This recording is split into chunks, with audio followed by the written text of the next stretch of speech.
નમસ્કાર મિત્રો, આજે આપણે આ વિડીયોની અંદર ગુજરાત એસટી વિભાગની જે કંડક્ટર પરીક્ષાની તારીખ જાહેર થઈ ગઈ છે અને જે કોલ લેટર પણ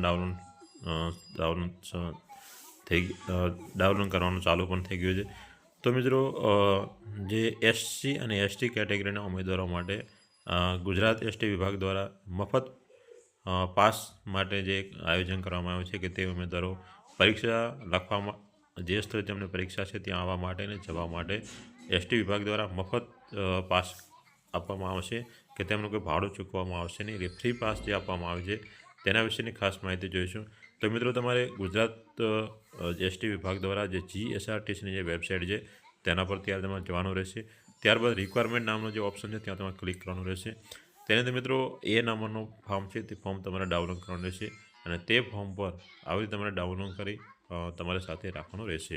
એટલે કે મિત્રો, તમે એસસી અને એસટી કેટેગરીની અંદર આવતા હો તો તમારે આ ફોર્મની અંદર ફોર્મ ભરી તમારે સાથે રાખવાનું રહેશે. તેની અંદર જેના કારણે જે સ્થળે તમારી પરીક્ષા છે ત્યાં જવાનું આવવાનું ભાડું તમારે ફ્રી રહેશે. તો ખાસ મિત્રો, આપણે જોઈએ ફોર્મની અંદર શું વિગતો ભરવાની છે. તો મિત્રો, જો અહીં દર્શાવવામાં આવ્યું છે કે એસટી બસની અંદર મફત મુસાફરી માટેનો પાસ છે. ફક્ત એસસી અને એસટી જાતિના ઉમેદવારો માટે જ આ પાસ લાગુ રહેશે. તો પછી પ્રથમ મિત્રો, તમારે જે કોલ લેટરની અંદર નામ હોય તમારે કોલ લેટરની અંદર નામ લખવાનું રહેશે. એટલે કે પોતાનું પૂરું નામ લખવું.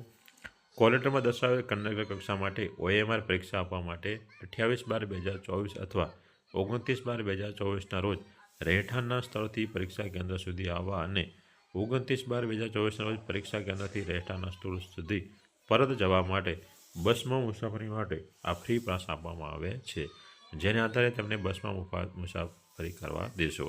એટલે કે મિત્રો, મુસાફરી પાસ છે તે આવી તમારે તમારું નામ લખી તમને મુસાફરી પાસ આપવામાં આવશે. તો મિત્રો, નોંધ પણ આપવામાં આવી છે કે ફ્રી પાસનો ઉપયોગ એક જ વખત આવવા જવા માટે એક્સપ્રેસ બસમાં થઈ શકશે અથવા મુસાફરી સમયે એસસી એસટી જાતિનું અસલ પ્રમાણપત્ર તથા ઉમેદવારનું કોલ લેટર ફરજ પરના કંડક્ટરને બતાવવાનું રહેશે અને કંડક્ટર દ્વારા તેની ચકાસણી કરી મુસાફરી કરી દેવાની રહેશે. એટલે કે મિત્રો, જો તમે એસસી અને એસટી કેટેગરીની અંદર આવતા હો તો તમારે કોલ લેટરની સાથે સાથે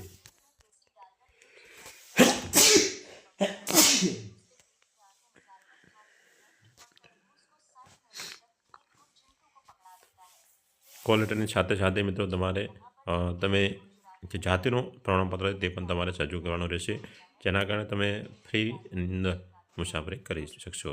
તો મિત્રો, આવી રીતે આ ફોર્મ ડાઉનલોડ કરી તેની અંદર તમારે તમારું નામ લખી કોલ લેટર સાથે પરીક્ષાના દિવસે તમારે મફત તમે તેની મુસાફરી બસની અંદર કરી લેશો. તો આ મિત્રો, વિડીયોને શેર કરતા રહેજો, ચેનલ સાથે જોડાયા રહેજો. ફરી મળશું એક નવા વિડીયો સાથે. ત્યાં સુધી સૌને જય માતા.